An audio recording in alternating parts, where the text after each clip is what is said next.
This essay is predicated on the assumption, dare I say, truth, that Napoleon Hill articulated in his book deemed too controversial to publish titled Outwitting the Devil.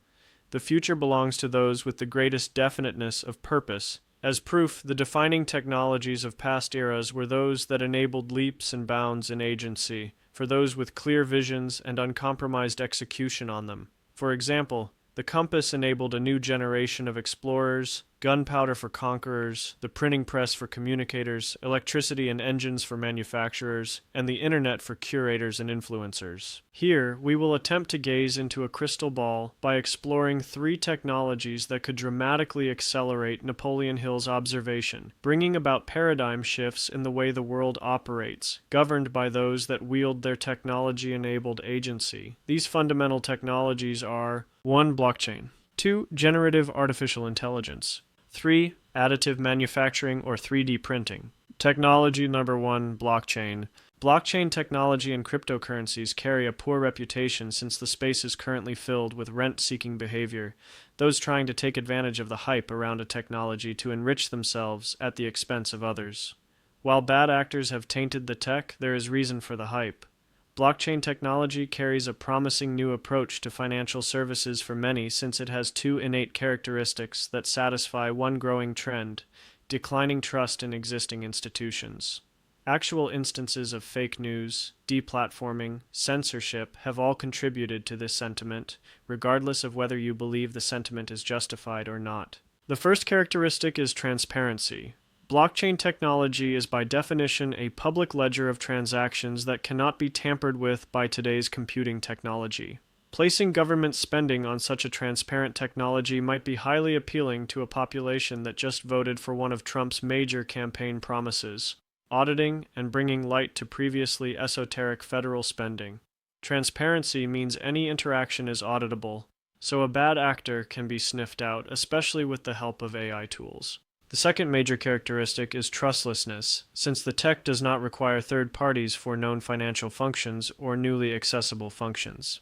Trustless is a bit of a misnomer since, in reality, trust shifts from an individual to individual basis to an individual to system basis. For those that do not trust the powers that be to maintain the publics, it may be more appealing to place trust in faceless applications and systems rather than trusting people with cognitive biases to serve them. There is no need to worry about whether my banker will refuse service based on my race, gender, sexual orientation, or political affiliation if my banker is a faceless system that cannot know these things about me. I can also trust the speed and reliability of a system executing repetitive yet critical financial functions like lending and borrowing more readily than an unpredictable person through simple audits. The failure points of a blockchain system can be categorized quite simply as well, lending to greater future predictability of financial functions. All 3 categories can be mitigated through the creation and maintenance of the right system. Of course, since we are in the early days of this technology, the failure points aren't so easy to predict. Many applications have ended in catastrophic failure due to an inability to adequately solve this 3-body problem of security, supplier incentives, and user incentives. Perhaps this will never happen, and the current financial system has the right balance. But growing distrust in the existing institutions seems to indicate a new system will eventually emerge. What might all of this look like in the future? Perhaps I'm finding myself frustrated with the banking industry, either because my money earns minimal interest no matter the bank, or because they charge me inordinate fees to take out a mortgage. I decide to move my money into a crypto wallet sitting on the Ethereum blockchain since I learn it has a lending application with superior interest rates for lenders. I engage in an automated smart contract that places my money into a pool earning 5% interest since anyone in the world can e-sign a contract to borrow from this pool at a better rate than their bank, so long as they hold a collateralized position. People are already doing this today on lending applications like Aave. Maybe the incentives for holding my money on this application decrease, so I decide to use an automated market maker like Uniswap to exchange my assets onto a different blockchain with better incentives for liquidity suppliers. All possible today, Yet price volatility, driven by the rotation of capital from areas of underperforming to outperforming liquidity provider incentives, has created risk and uncertainty around my returns. Maybe I decide this game isn't for me since it exceeds my risk tolerance. I wait a few years and find an application that handles my mortgage and titling for me. Perhaps assisted by an AI agent, the application can understand my debt repayment history from the blockchain and can make a decision on whether I am credible enough for a loan. Or maybe it is even connected to my payroll so that the smart contract automatically deducts my loan amount from my payroll. As for titling, I need not worry since the title to my house is documented in a non-fungible token, NFT, that serves as cryptographic proof of ownership, and an AI algorithm can quickly see if any liens exist on the title by scrubbing the blockchain ledger, all completed at a fraction of the time and cost from traditional lenders and titling companies. After I move into my home, I learn that the Homeowners Association lives on the blockchain as well. Rather than voting on HOA directors whom I know nothing about, I'm pleased to find the HOA is governed by a decentralized autonomous organization, DAO, in which decisions are made by those who contribute the most to the HOA. Your contribution to the HOA is determined by how many DAO tokens you hold, all distributed on the blockchain based on a handful of factors. 1. Everyone with a title, NFT, in the neighborhood gets a token for being a member of the community. 2. HOA dues are variable. Those that pay more have a greater say in how the capital is allocated. 3. Active members of the community are rewarded, e.g. those that propose and vote on changes. Since my HOA is governed by a system that measures and rewards those that contribute the most to the system, I no longer need to worry about my HOA being infiltrated by nepotism, or accidentally voting for someone who sounds like a great HOA director, but actually leeches off the HOA in parasitic fashion. On a macroscopic scale, we may see governments adopt blockchain technology to regain trust with their constituents. In such a transparent financial system, taxpayers can see exactly where their dollars are allocated with different administrations, so they can validate whether the elected government officials put their money where their mouth is, so to speak. And if governments use a financial system governed by a DAO, decisions on the economy shift from elected officials who appear to contribute the most to individuals who actually contribute the most, validated by cryptographic means. The trade-off to this is the erosion of privacy. It becomes a privilege rather than a right in a financial system living on a public ledger. For individuals that value privacy, significant precautions need to be taken to protect this privilege, more so than already in our world of data mining. Those that choose the path of privacy may find significant drawbacks, operating within a financial system heavily reliant on transparency. Perhaps they would be denied certain services because they refuse to tie their identity to their interactions on the blockchain. A world with decreased privacy inevitably leads to a world of increased personal accountability. When your financial activities live on a full auditable public ledger, you'd think twice before engaging in nefarious behavior. Further, in the absence of services like banks that protect consumers from fraud and mistaken transactions, the blockchain requires further personal accountability from its users.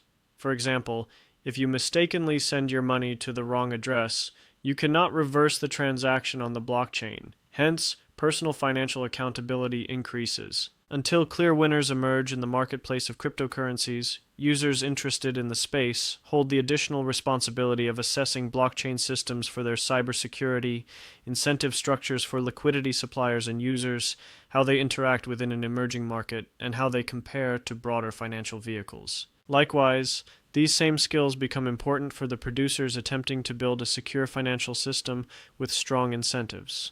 It is exciting to be in a world where anyone can create the next generation financial system, not just rulers of nation-states. One can imagine this prospect will lead to an intellectual arms race of building the right system and amassing influence for convincing the public to adopt a new model. Technology. 2. Generative artificial intelligence. Unless you've lived under a rock, you should have a general idea of what AI is, so we will forego any in-depth explanations of the technology or discourse surrounding the pros and cons of automation. Hint: increased automation almost always helps business owners and consumers to the detriment of the labor force that supply those services that become automated. Here we will focus specifically on generative AI since this opens up a new class of possibilities beyond automation of simple tasks. Quite simply, generative AI involves the creation of something new, whether in the form of writing, images, audio, or video, all based on curated inputs from the developers. The number one use case for a tool that can create anything digital you need is the ability to share information as well as the user can articulate what they need. This role of providing niche knowledge is currently inhabited by white-collar knowledge workers such as digital marketing specialists, software writers, designers, and financial services specialists. Our current education system revolves around this paradigm, training people to find niche sets of knowledge to supply to employers and consumers, since blue-collar labor exported dramatically beginning around the 1970s. This trend accelerated with the North American Free Trade Agreement in the 1990s, China's entry into the World Trade Organization, and advancements in automation technology. The promise of the white-collar knowledge worker reached its pinnacle in the COVID pandemic with the promise of a high-paying salary and the work-life balance of remote work. The reason for a peak rather than continued acceleration of this trend is because of the promise of AI. If I need specialized knowledge, I can open chatgpt.com and have any question answered in a fraction of the time it takes me to find a reputable specialist. Like blockchain technology, the tool needs to be validated as reputable, but anyone who works in process engineering knows that investing the time upfront to validate a tool that can replace a person pays dividends down the road. I suspect future R&D engineers will shift their focus from creation of new things to validation of things created by more efficient generative technologies. If there is such a technology that can provide any specialized knowledge, it stands to reason that our labor paradigm will shift to the question askers, those that can best harness this new tool. Who asks the right questions? Those that ask the right questions are the autodidacts of this world, the highly curious who are self-taught on a breadth of subjects. In short, they are the curators of knowledge. They syncretize information from many sources, drawing connections between seemingly disparate phenomena. I have no data to support this, but I'd speculate autodidacts find themselves allured by the humanities. While versed in hard sciences, they select the humanities that spur further curiosity since their lessons come not from empirical data, but from the contemplation of various narratives. They encourage us to speculate and remember that the world is in fact governed by multiple interacting narratives, rather than one capital T empirical truth. The humanities and their various narratives encourage us to think in terms of probabilities rather than black and white empirical facts. Aristotle summarized the autodidact well. It is the mark of an educated mind to be able to entertain a thought without accepting it. It's a shame the humanities are looked down upon for not being rigorous sciences, since understanding the operations of a complex world requires us to step away from the scientific method to a speculative place where individual variables cannot be isolated. Only from such a vantage can we become systems thinkers that sort through our gray world of differing narratives to understand the right questions to ask. This shift to gray also encourages us to invert our focus on continually asking why rather than attempting to explain the how. A black and white world can always be explained, while a gray world encourages curiosity. As more people and technologies enter the world, adding to the complexity of organizations composed of people and machines, we can safely state that the world is becoming grayer. This same quality that puts autodidacts ahead in the labor market is largely because it enables self-reliance when interfacing with generative AI. On a small scale, the autodidact can call BS when an algorithm provides incorrect information, and on a large scale, their agency to influence the world increases rapidly. Let's say an autodidact has a great idea for a product. Rather than spending time finding a reputable specialist to create visuals for marketing his product, he can use a series of prompts to generate the exact image he needs in a fraction of the time and money, enabling him to execute on his vision much more rapidly. Of course, the generalist who knows the problems to solve, but never takes the initiative to solve them, will be in no different spot. Generative AI gives the generalist the key to any locked door, but it cannot unlock the door for them. Generative AI is great for the generalist, with conviction in a vision, a defined purpose that requires several skills to achieve. But what of the specialists who make a living supporting the autodidactic generalists on their missions? What of the creators attempting to earn a living through their creations? We can expect an acceleration of neo-Luddism. This trend can already be seen in some circles of the internet, where people earnestly discuss how unhappy they are with the side effects of smartphones and social media, going as far as to encourage each other to embrace analog lifestyles. The irony of this trend is that these individuals need the technology they so badly disdain to connect with like-minded individuals. With the advent of generative AI technology like ChatGPT, I see many creators, particularly writers, jumping on this bandwagon, complete with knee-jerk revulsion to use of the technology and anyone who embraces it. This is probably because they recognize it for what it is, an existential threat to those expecting to earn a living through writing. Of course, those that write for personal reasons remain unperturbed. As with any topic on the internet, an individual's opinion on generative AI is a Rorschach test, a looking glass into any hidden motives. As generative AI is adapted for specific use cases beyond indexing information, I'd expect many more specialists to jump on this bandwagon. In this paradigm where machine creations flood our collective consciousness, many will rightfully mourn the loss of culture and taste.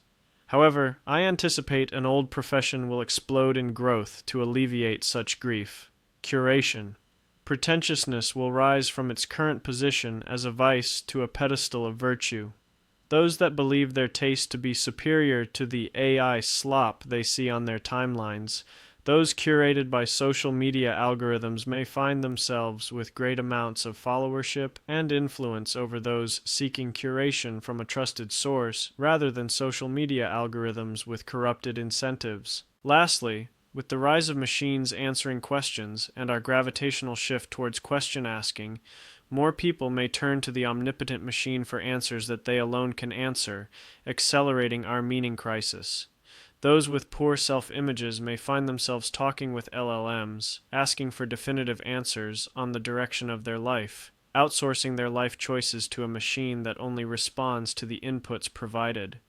This is different from a therapist, since they are trained to ask the questions, encouraging the client to reach a conclusion themselves, even if they'd prefer definitive answers. Perhaps an AI algorithm can be trained by licensed therapists to mitigate this, but product development is almost always governed by what the customer wants, and there is no shortage of people in search of quick, definitive sources of meaning in today's world, let alone a world where automation encroaches further into the labor market of specialized knowledge. Today, this meaning crisis is alleviated by organized religion, secular spiritualism, and a resurgence in ancient philosophies like Stoicism. Some of the most influential actors on social media offer meaning to the modern man by teaching the tenets of these belief systems. With generative AI, we may see new religions emerge, where people worship at the altar of the chat box to answer questions about their spiritual malaise. For some, this may resemble an organized religion complete with ministers, while for others it may resemble the agnostic secular spiritualism in action and way of thought. New philosophies will certainly emerge, and I wouldn't be surprised to see some individuals make lots of money off connecting AI to ancient wisdom. As with any paradigm shift, especially one that disturbs the identity of many specialists, we can expect people to retreat back to existential questions like, why are we all here? And what is my purpose? Technology number 3. Additive manufacturing or 3D printing. The elder of the previous two technologies, 3D printing has been used for simplistic prototyping for a few decades, but its technological advances have enabled the creation of more and more robust products. In this instance, robustness has a variety of interpretations, in terms of physical strength for aerospace applications, in terms of complexity for the manufacturing of lethal weapons, and in terms of precision for the placement of living cells. 3D printing offers the promise of creating almost any structure you can visualize. In today's world, this involves modeling your vision in software programs like SolidWorks, AutoCAD, or even my favorite, the simplistic Tinkercad. This model is deconstructed and sent to a machine that adds layers of filament on a plate until the model is completed. Filament can range from any number of materials, so long as it can be extruded out of a tube controlled by a robotic arm. Today, that list of materials is small, but that list could rapidly grow with AI algorithms trained on material science running 24/7 to brainstorm the integration of new materials. Perhaps Star Trek was onto something with their replicator. Maybe you too could 3D print your favorite burrito someday. In its current state, 3D printing is a bit of a boutique manufacturing process since it is great for a variety of complex designs, but scalability for mass production is a challenge due to higher costs at scale, longer production cycles, and inconsistency between production batches. However, 3D printing offers a cost-effective approach for manufacturing small lots or several different designs in a small footprint, an ideal solution for the autodidact looking to create various designs a few times when compared to the mass producer creating one design many times. Since the success of 3D printing largely depends on the quality of your design, it has several barriers for adoption today. 1. It requires the ability to visualize an object that meets a need. 2. It requires the ability to model that object in a computer program. 3.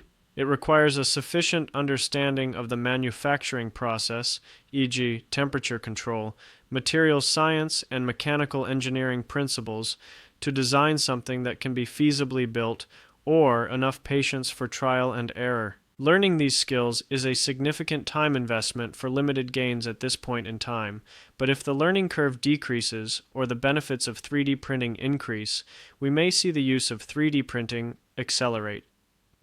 As we discussed, AI's partnership in materials science can greatly improve the latter, but it could dramatically decrease the learning curve at any roadblock. 1. It could assist with design quality by providing feedback during the modeling process, like a mechanical engineer reviewing your design before you print. 2.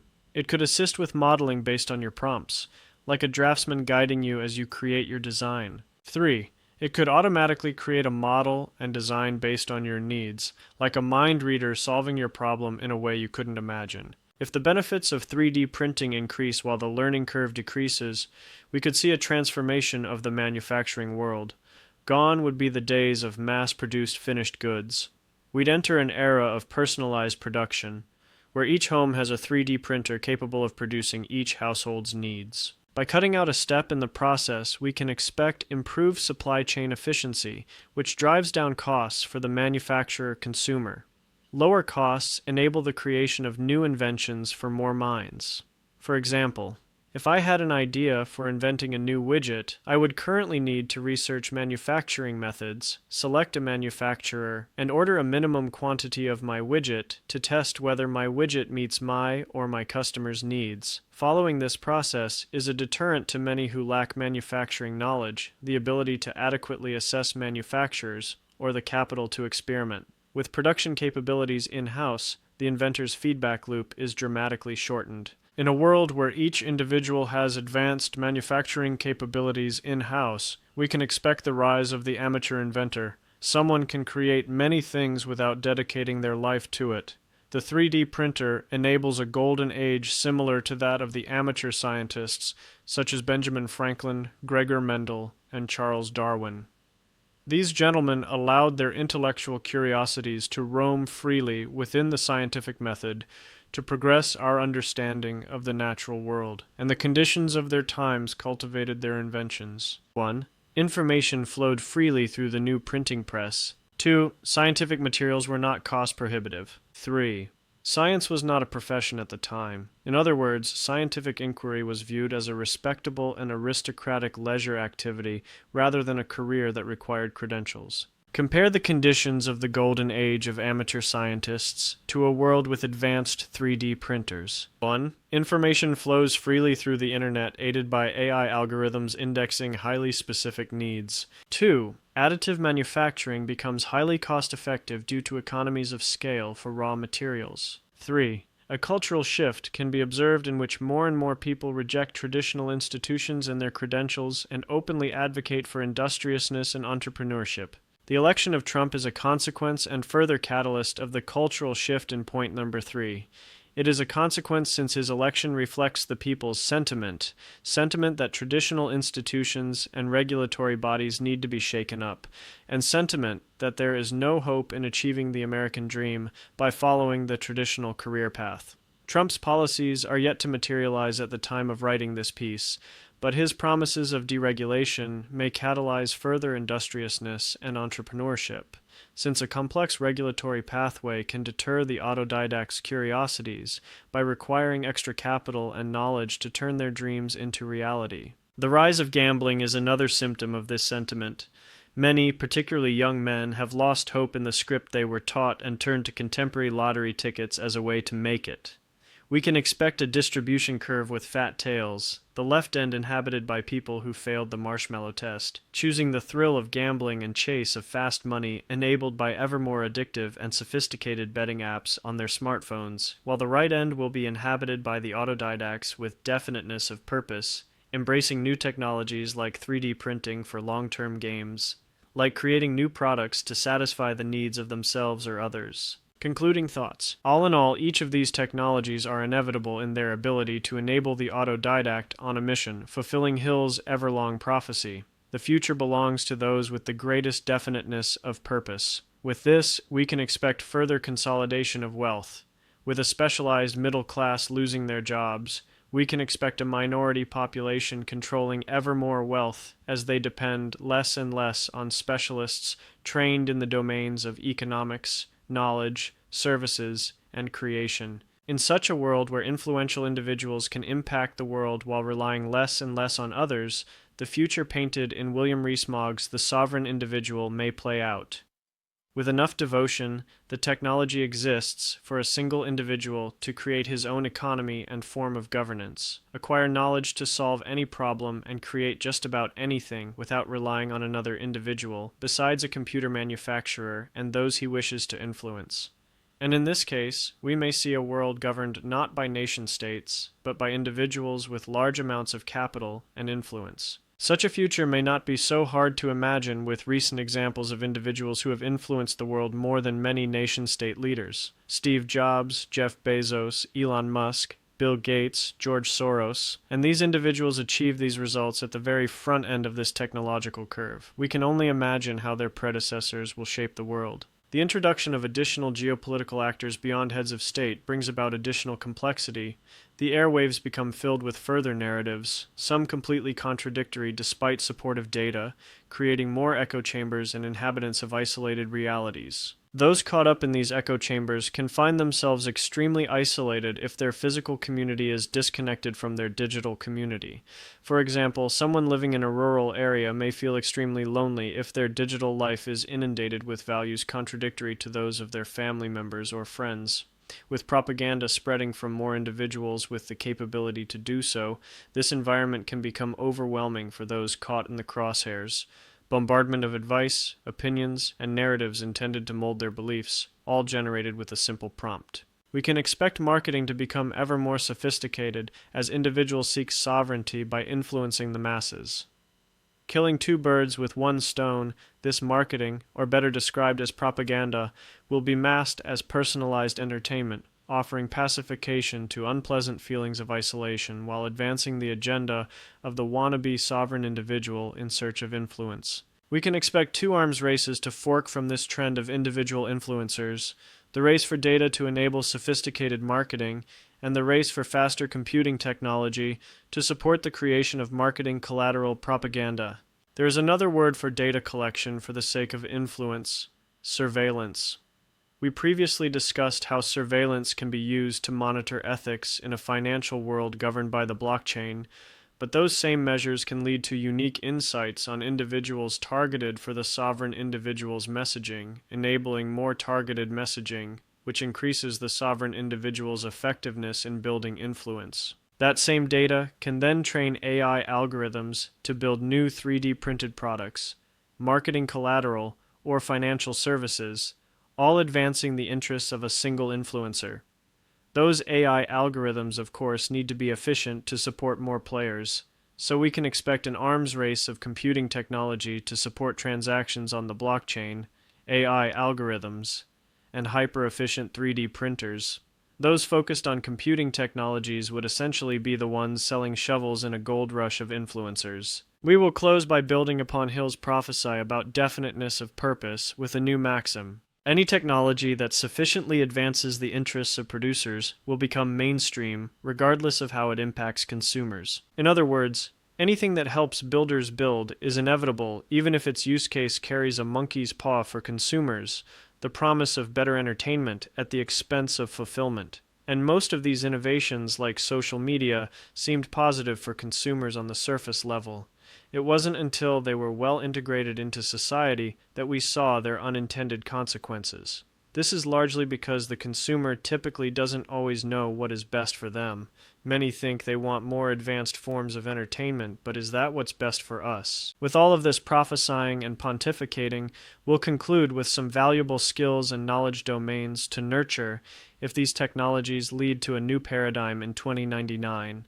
If I were to design a curriculum of skills for the remainder of the century, it would look something like this. Principles of cybersecurity, game theory and its applications, systems theory and its applications, cybernetics, emotional management, how to direct yourself to use tools rather than letting tools use you, problem-solving principles, market research, root cause analysis, user experience, usability, needs articulation and prompt engineering, process engineering, influence, marketing principles, mimetic theory, behaviorism, a survey of propaganda, storytelling, literature, curation, data science, statistics and probability, personal curation, psycho-cybernetics, and anything that nurtures self-reflection, imagination, and curiosity for you specifically.